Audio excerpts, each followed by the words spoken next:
The following presentation is from PBS Home Video.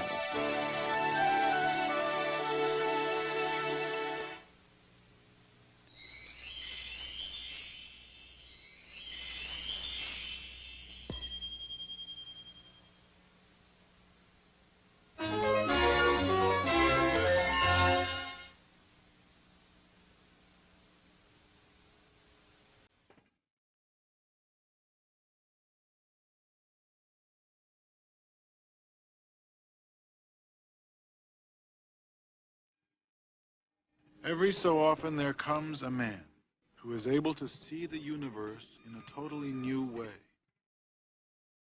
whose vision upsets the very foundations of the world as we know it.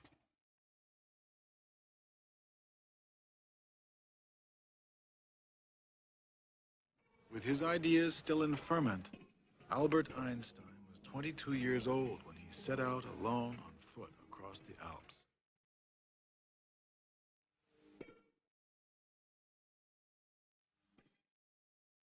In his youthful passage through the mountains, he longed to grasp the hidden design, the underlying principles of nature.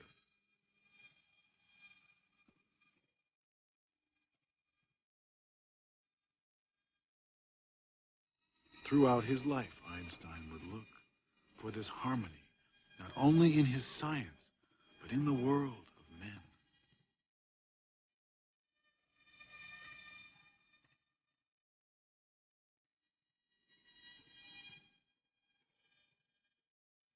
The world wanted to know Albert Einstein, yet he remained a mystery to those who only saw his public face, and perhaps to himself as well.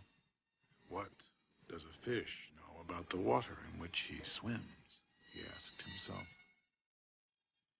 But those who were close enough got a glimpse inside the man.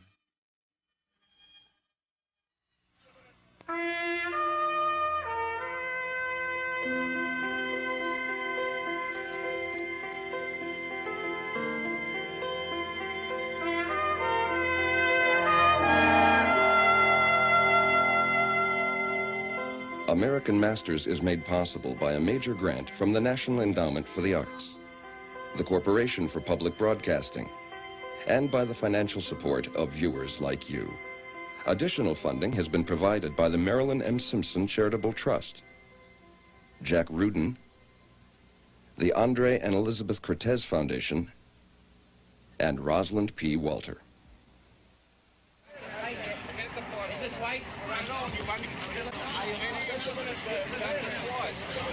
Professor Freudis, CEC here in Amerika wieder zu sein. Wenn ich Sie sehe, sicher.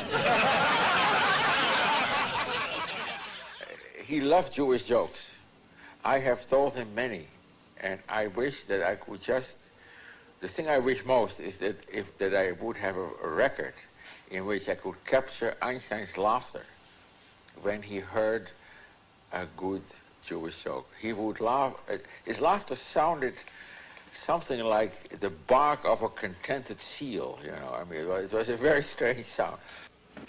What do you think of prohibition, Professor? Ich trinke nicht, also ist mir das ganz gleich. He doesn't drink at all, so he is not interested in this place. It was like someone who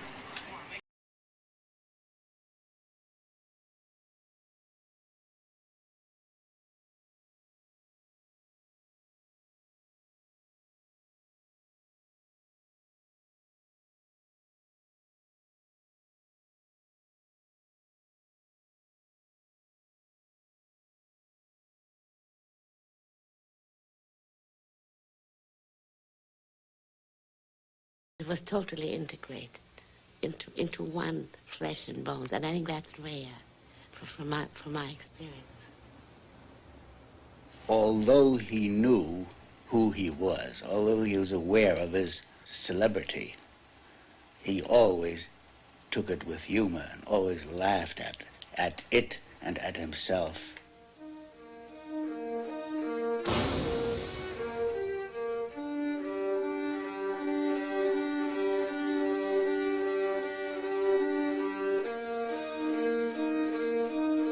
When Einstein arrived in America in the early 1930s, he was already a mythic figure. But behind his public image was a man in exile. A loner pulled into the public eye. A pacifist who would be drawn into war. A scientist who believed in God.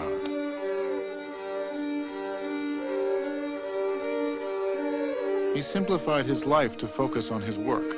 Socks were unnecessary. A leather jacket would never need replacing. An egg could be boiled in soup water to save time cleaning a pot.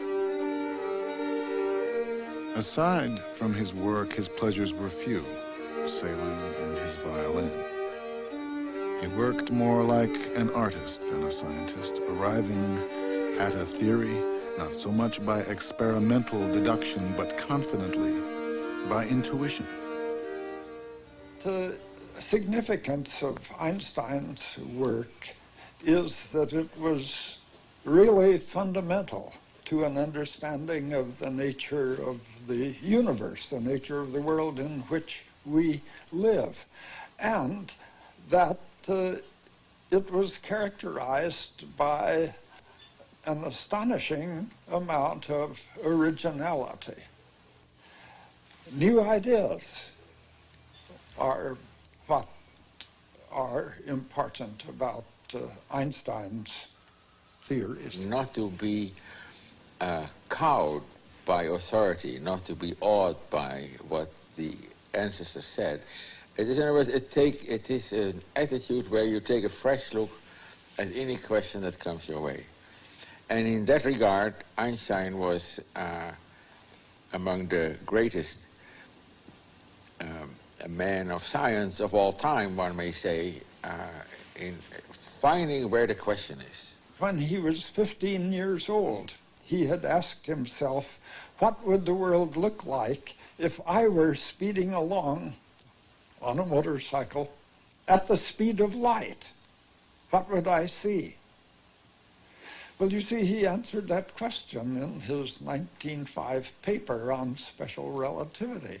And presumably, from the time he was 15 until 25 or 26, 1905, he kept thinking about that question.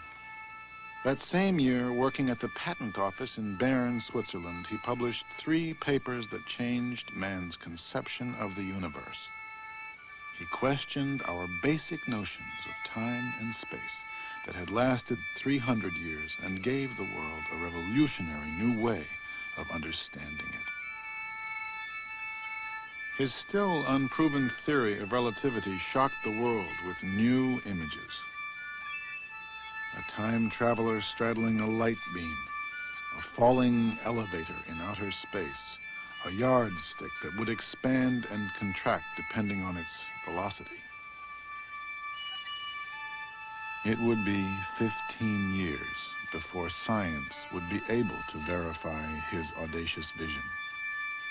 He waited confidently, calling the effort to provide proof the detail work.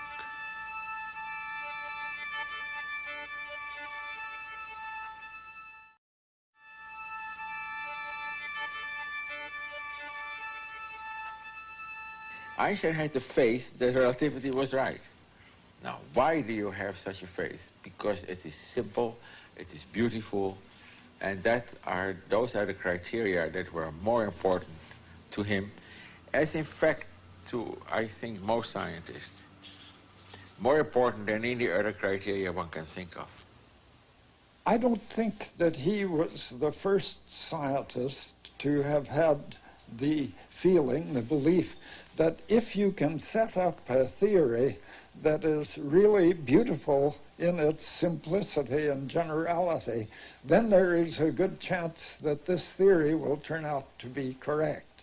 This, I think, was a guiding principle for Einstein, that there is sense and beauty in the physical world. One of his most important characteristics is that he was unafraid of time. you work on a movie, I work on a physics problem, and when you've been busy for a year and you have not gotten anywhere, you say, well, you know, maybe that was not such a hard idea. Not Einstein. If he had an idea, that was the way he would be, that was the way he would follow, and he couldn't care how long it took. Albert Einstein was born March 14th, 1879, in Ulm, a small town in southern Germany, to assimilated Jewish parents. Later, he and his sister Maya were raised in Munich. From a young age, Einstein was a rebellious and independent thinker. He instinctively hated the regimentation of the German school system, calling the schools barracks and the teachers lieutenants. At home, he was stimulated more by a free exchange of ideas. His independent readings were not only in science, including his holy geometry book, but philosophy as well. Before he was of conscription age, finding the military posturing of the Germans ridiculous, he obtained a paper for 3 marks that rescinded his German citizenship. At 17 years of age, he was stateless, a young man without a country. He completed his secondary education in Switzerland, where he met his first wife, fellow physics student Mileva Maric. They had 2 sons. Although their marriage would not survive, it was not due to the difference in their religions. For most of Einstein's life, he was a cultural rather than a practicing Jew. When he was a boy of 6 or 7, there was one year that he was very religious. He followed all the Jewish rites and precepts. And as he told a friend, he would compose songs in honor of God, which he would sing to himself on his way to school. That vanished after about 1 year. But what did continue in Einstein was a feeling for the ethical codes by which man should live, a striving for peaceful coexistence. He developed an indifference for material things, calling each possession a stone tied round his neck. He wrote, "The commonplace goals of human endeavor, possessions, outward success, and luxury have always seemed to me despicable." In science, he found an escape from what he considered the dreariness of daily existence and a connection with a larger universe. Napoleon and other great men of his type, they were makers of empire. But there is an order of men who get beyond that. They are not makers of empire, but they are makers of universe. When they have made those universes, their hands are unstained by the blood of any human being on earth. Ptolemy made a universe which lasted 1,400 years. Newton also made a universe which has lasted 300 years. Einstein has made a universe, and I can't tell you how long that will last.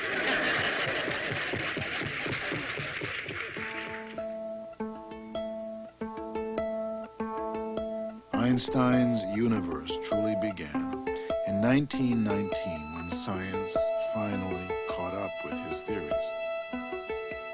Data taken during a solar eclipse measuring the displacement of a star confirmed his predictions of the bending of starlight in the gravitational field of the sun.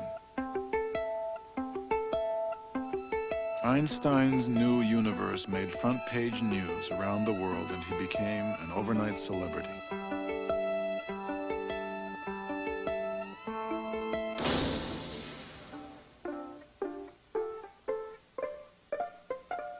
Two years later, while traveling to Japan, Einstein learned that he had been awarded the Nobel Prize in physics. Not for his now famous theory of relativity, but for other work in physics, especially his equation for the photoelectric effect. His theory of relativity was still controversial in the scientific community. And here he comes, down from the sun tower after a hard morning. Einstein's face was recognized now all over the world. Everything he did or said became front-page news. It was very skillful. You had to build up the outside and then put in the inside and then more outside and inside. It was a great piece of engineering. Put that up.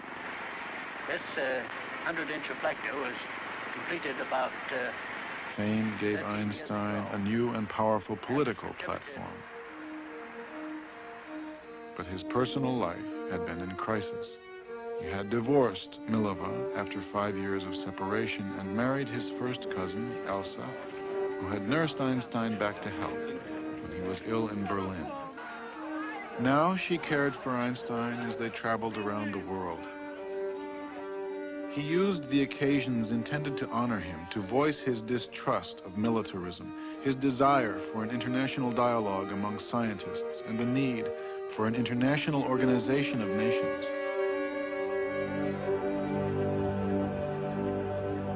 During the First World War, while a professor in Berlin, Einstein had been shocked to find many of his fellow scientists supporting the war, equating German culture with German militarism. The first time that Einstein made any political public statement was during the First World War, when a very small number of people made a proposal for all intellectuals in Europe to band together to help keep alive Europe's culture. In the course of time, he became what you may call a pacifist. For example, he was a great admirer of Gandhi's ideas of passive resistance. He was very much in favor of people not joining armies of whatever nation. The nature of his pacifism is perhaps best stated in the word supranationalism. With Mahatma Gandhi, he signed a manifesto against obligatory military service, suggesting that if only 2% of the population of each country refused induction, there could be no armies.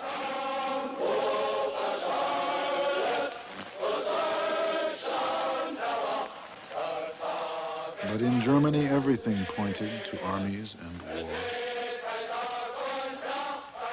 With his strong belief in the supreme dignity and life of the individual, he was terrified by the mass psychology of fascism. There were threats on his life, which he didn't take too seriously, but he did take Nazism seriously. A group of anti-Semitic physicists dismissed the theory of relativity as an erroneous Jewish theory. 2,000 books were burned outside the Opera House in Berlin. Among the authors were Albert Einstein. He was no longer the illustrious German genius, but a communist, an anti-German, a Jew.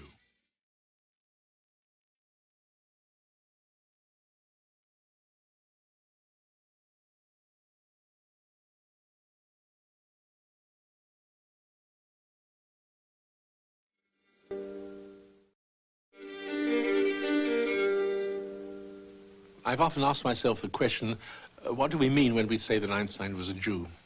But first of all, there is his own self-affirmation. He felt himself to be a Jew. He was attached to the prophetic element, I believe, in the Jewish legacy and tradition. He was a Jew in the sense that whatever happened to Jews happened to him. And this, of course, was dramatized by the fact that Nazi Germany couldn't possibly sustain him because he was a Jew. No matter how great was his eminence, he was the victim of the Jewish fate and of the Jewish affliction. And in a sense, his wandering in the later years of his life seemed to symbolize the condition of the Jewish people as a people which had much influence but no power to open a single door. He never forgave the Germans for what they had done. Never. And there are several very moving short pieces written by him, such as one contribution dealing with the destruction of the ghetto in Warsaw. On the other hand, that was slightly the paradox, he was deeply rooted in the German culture. We always spoke German together, because that is the best way I could follow the nuance of his personality. German was the language in which he was free to modulate and to express himself.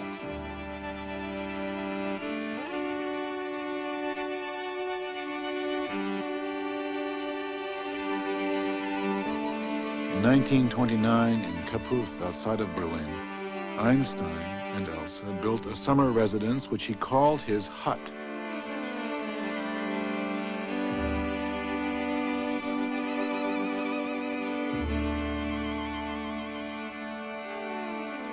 Here he could retreat to nature, work undisturbed, and take his sailboat out on the lake. It was an idyllic place where he felt comfortable, where, Elsa wrote a friend, even the local Nazis loved Einstein. But only 3 summers passed before the Nazis came to power, and while Einstein and Elsa were out of the country, the Nazis raided their home and confiscated their property. The summer home was turned into an Aryan youth house. A year later, the local newspaper advertised his boat for sale.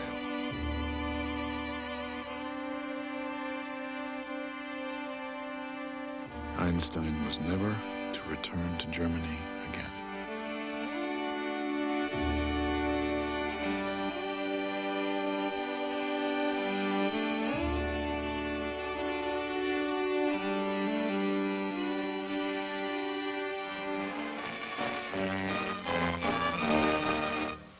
Dr. Einstein, who gave the world its biggest headache, is back in California again with his wife. They've been fogbound all night in San Pedro Harbor. The professor had a theory as to how they could land, but before he and the captain could figure it out, the fog had all gone away. Now he's going to the Institute of Technology in Pasadena to work with other distinguished scientists. There his theory will be thoroughly discussed and analyzed, and if it is what he says it is, why then everything will be all right, won't it? Of course, it might be possible that he's come here to find out what it's all about. America held out the hope for freedom to Einstein and others escaping Hitler's persecution. On first impression, Einstein felt that Americans were optimistic and forward-looking, free from the rigidity of European society. While giving lectures across the country and considering a position at Caltech, Einstein discovered his first real taste of America.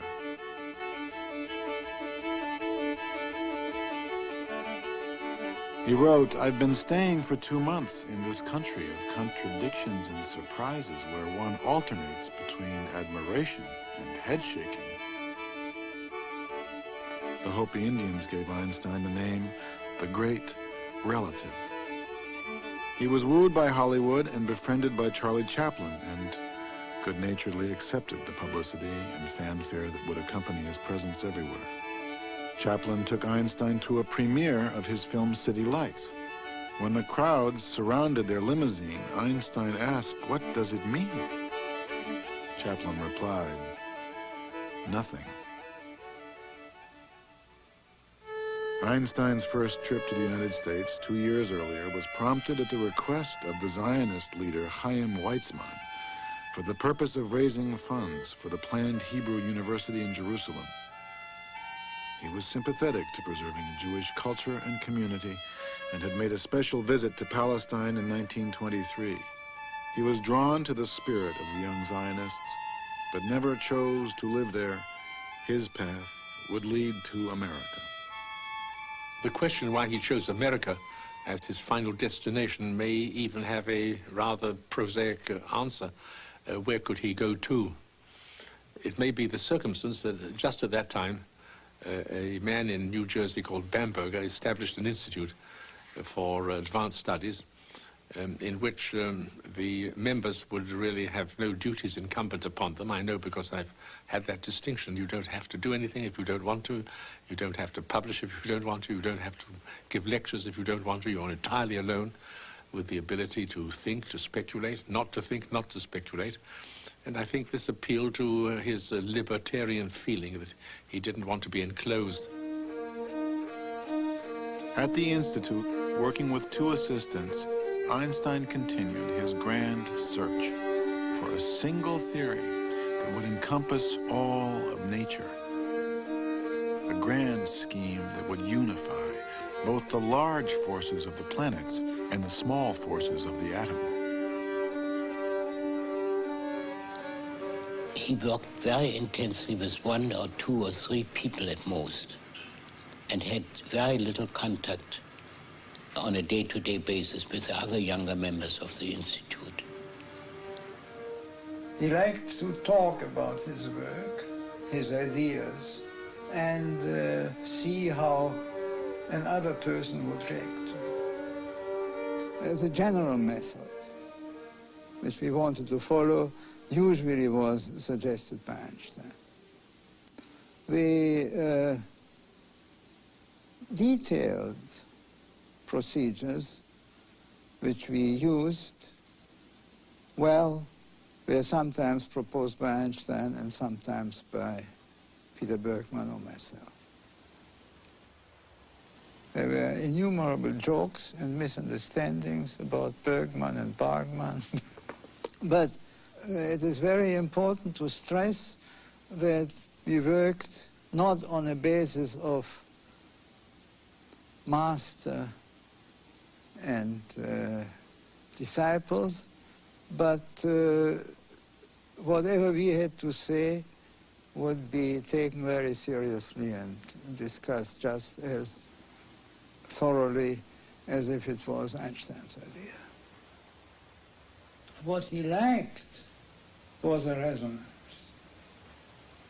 Einstein had little contact with the younger physicists at the Institute who were caught up in the exciting new field of quantum mechanics. With quantum's main proponent, Niels Bohr, Einstein had a 20-year argument. He stubbornly held to his own beliefs. He had a certain type of arrogance. He had a certain belief that, not that he said it in those words, but that is the way I read him personally, that he had a sort of special pipeline to God, you know. He would always say that God doesn't play dice, to which Niels Bohr would reply, but how do you know what God's doing? You know. He had these images of somewhere that his notion of simplicity was the one that was going to prevail. And this, of course, explains his difficulty in accepting quantum mechanics with its uncertainty, the Heisenberg uncertainty principle, which introduces, Einstein thought, the idea that chance is involved in the physical world. In fact, in his first part of his life, that when he did his real important work, his notions of simplicity were the guide to the 20th century insofar as science is concerned. Later on, I think he was just, you know, he was completely off base. I mean, if Einstein had stopped doing physics in the year 1925 and had gone fishing, he would be just as beloved, just as great, and it would not have made a damn bit of difference. None of these criticisms fazed Einstein. He still played his violin, he still sailed, and stubbornly pursued his lofty vision. It was only news from Europe which would pull Einstein from his work. Requests from refugees for sponsorship to emigrate to America poured in. He wrote so many affidavits he began to fear they had lost their value.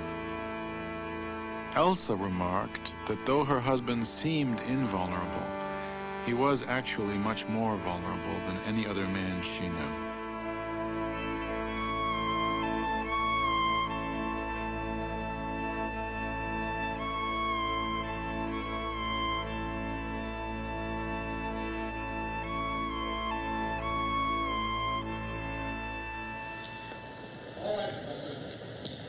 We are concerned here with an act of humanity, with the maintaining of cultural values, and not least with a measure of considerable political importance. The effect upon all nations and not least upon the Germans, of the fate of these innocent people, so maliciously persecuted, must not be underestimated. To leave these victims to their misery would be a heavy blow to all those who believe in human solidarity and would encourage those who believe only in force and oppression and who act accordingly. When the Nazis came into power, Einstein, I think, was faced with a dilemma. Should he continue with his pacifism, or should he do what he could to resist the Nazis in their effort to get control of the whole world? He said that he would be willing to subscribe to the idea to resist force with force.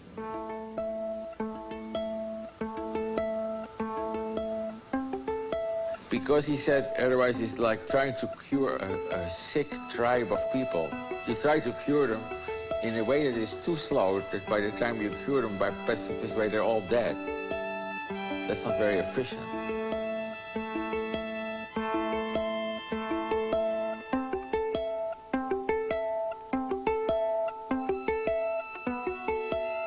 Einstein wrote, a close friend, due to the wretched traditions of the Germans, who are such a badly messed up people, it will be very difficult to remedy the situation by sensible, not to speak of humane, means.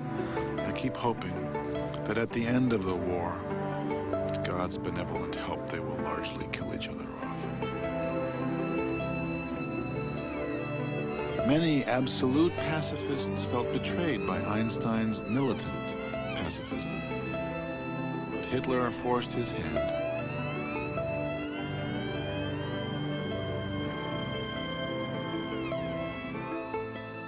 In 1939, news came to Einstein that German physicists had succeeded in producing nuclear fission. The uranium atom could now be split. Germany might be able to develop a bomb.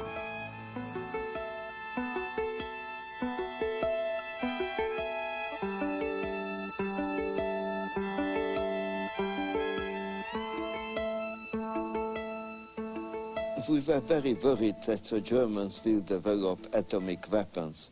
We wanted, therefore, to interest the United States to develop nuclear weapons so that Hitler should not be the only one to possess them. And it was a friend of mine, Dr. Szilard, who had the idea that Einstein should write a letter to Roosevelt, and maybe that will have some effect. He did not know about the fission process, which was, of course, the basis of the difficulty. But he understood it in 15 minutes, and he dictated a letter. It was taken to Roosevelt, and Roosevelt appointed the Bureau of Standards to look into the question of nuclear weapons and see whether they are possible and what effect they may have. Sir, some recent work by E. Fermi and L. Szilard leads me to expect that the element uranium may be turned into a new and important source of energy in the immediate future. It is conceivable that extremely powerful bombs of a new type may thus be constructed. In view of this situation, you might think it desirable to put forward a recommendation for government action. The government gathered the top American and European exile scientists to work on the Manhattan Project, headed by Robert Oppenheimer. Science and government were at the beginning of a new and ambitious partnership. Einstein was not called to participate. He remained in Princeton. The work at Los Alamos was considered too confidential to be entrusted to Einstein. He was considered a security risk. But We did not want it to be exploded over a Japanese city, but over open territory to show it to the Japanese scientists that there is such thing terrible and Japan should come to a good peace with the United States. Well, we tried to persuade the people, the government, but we did not succeed. On March 25th, 1945, Einstein sent a second letter to President Roosevelt, warning of the catastrophic consequences that would result if the atom bomb were ever actually used. FDR died a few days later. The letter lay unopened on his desk.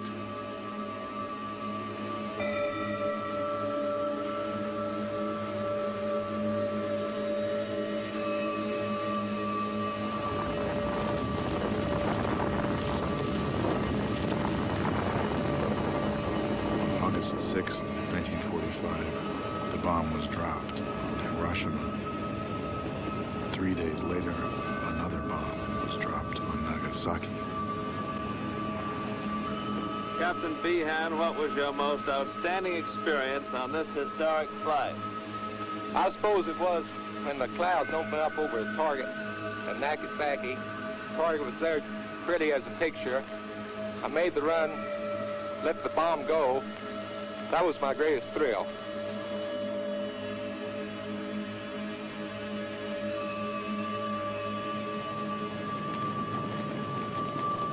Einstein told a close friend when he heard the news, "I could burn my fingers that I wrote that first letter to Roosevelt."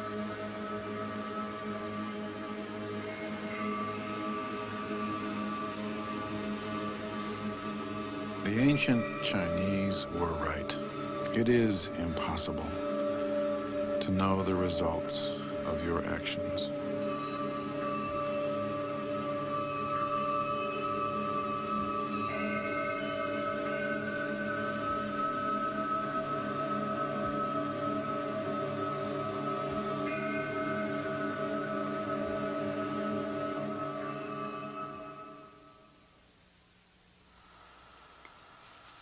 In this photograph, it's in front of 112 Mercer Street in Princeton, which was an old white house, which was just absolutely beautiful. It's a real, I don't know what's happened to it today. I hope that somebody would preserve that as a shrine. But although in his will it states that that shouldn't happen. Well, houses have spirits. I mean, there was something about that house. That old American shingle house with the low, low ceilings and everything a little bit lopsided. And that old, great, big German furniture. And there was this simplicity, a stillness in that house, this sweetness. But it was created so much by the women of the house to me. Since Elsa's death in 1936, Einstein had been living with his stepdaughter, Margot, his secretary of 20 years, Helen Dukas, and his sister, Maya. After the war, Maya fell ill and was bedridden. Einstein read to her each night from their favorite writers, Tolstoy and Goethe. There's a word in German which is Wirklichkeit. It's a combination of fact and truth. And that genuine feeling and that sweetness and that quiet, Wirklichkeit, was in that house. Wirklichkeit.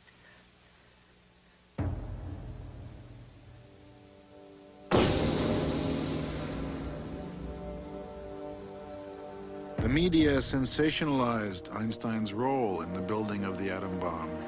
They called him the father of the bomb, but he was not. Although Einstein's theoretical formulation E equals mc squared was the basis for nuclear fission, it was only a description of nature, not a prescription for a bomb. Einstein did not feel guilty about his science. but he did feel guilty. I didn't see much of Einstein until after the war. We usually talked about world affairs rather than about science. One evening, Einstein said, and I tried to fix this in my mind while he was saying it, and immediately afterward I left, and as soon as he had gone back in the house, I got out my diary and wrote down just what he had said. He said, I made one mistake in my life when I signed that letter to President Roosevelt advocating that the atomic bombs be built. But perhaps I can be forgiven for that, because we all felt that there was a high probability that the Germans were working on this problem, and they might succeed and use the atomic bomb to become the master race. Einstein's link to the atom bomb brought an onslaught of letters and telegrams. Helen Dukas tried to protect him. He withdrew to Mercer Street. But the sweetness was not the same. Einstein's worst fears had been realized. The products of science were not benign. Man could now destroy the world. Einstein was burdened by the misuse of what he loved most, and believed that now a dramatic new way of thinking was needed. He felt a profound moral obligation to act. In 1946, the Emergency Committee of Atomic Scientists was set up. This committee collected several $100,000 from donors. It produced a film about the atomic bomb and the nature of nuclear war, advocating what Einstein was advocating at that time, that the time had come to give up the idea of settling disputes between the major powers by resorting to war, that the weapons finally had become too destructive to make it rational to follow this old pattern of going to war. So the emergency committee was set up with Einstein as the chairman, and it was usually called just the Einstein Committee. Einstein and other scientists wanted to moderate the partnership between science and government, feeling that it dangerously placed technology and its power in the wrong hands. We scientists who released this immense power have overwhelming responsibility in this world life and death struggle to harness atom. We ask your help in this fateful moment. That film might have had some pertinence if hydrogen bombs hadn't been developed in the period around 1950. Well, of course, the hydrogen bombs just emphasize the fact that nuclear war between the nuclear powers would just be pure insanity. The overkill capabilities are so great. And cheap. The cheapest way to kill people is to use nuclear weapons. They're really remarkably cheap. Stattdessen ist sie grenzenloser Plunder und macht den großen Ursprung keine Ehre. It is no honor to the origin, this great technology. Es muss der Besen wieder sein gewesen und wie der Geist die Technik überwinden. Spirit must again conquer technology, overcome technology. Am weisen Meister wird die Welt genesen. On the wise master, the world will recover. In this case, the master again, not God. In this case, the master not Newton, but the master Einstein. This is the light of hope we tend to ignite today with a match. I don't know how much hope he had, but he felt at any rate obligated to make every possible effort on his part to bring the end of war about. I think, like most people who have some idea of the destructiveness of nuclear weapons, he realized that the Third World War might well mean the end of, or almost certainly mean the end of civilization on Earth, and possibly the end of life on Earth. What need is there for responsibility? I believe that the horrifying deterioration in the ethical conduct of people today stems from the mechanization and dehumanization of our lives, a disastrous byproduct of the development of the scientific and technical mentality. We are guilty. Man grows cold faster than the planet he inhabits. The hydrogen bomb appears on the public horizon as a probably attainable goal. Its accelerated development has been solemnly proclaimed by the President. If successful, radioactive poisoning of the atmosphere and hence annihilation of any life on Earth has been brought within the range of technical possibilities. The ghost-like character of this development lies in its appearance. Over a 5-year period, beginning in 1949, the FBI, under J. Edgar Hoover, began to assemble a massive Einstein file. But the government did not go so far as to call him to testify.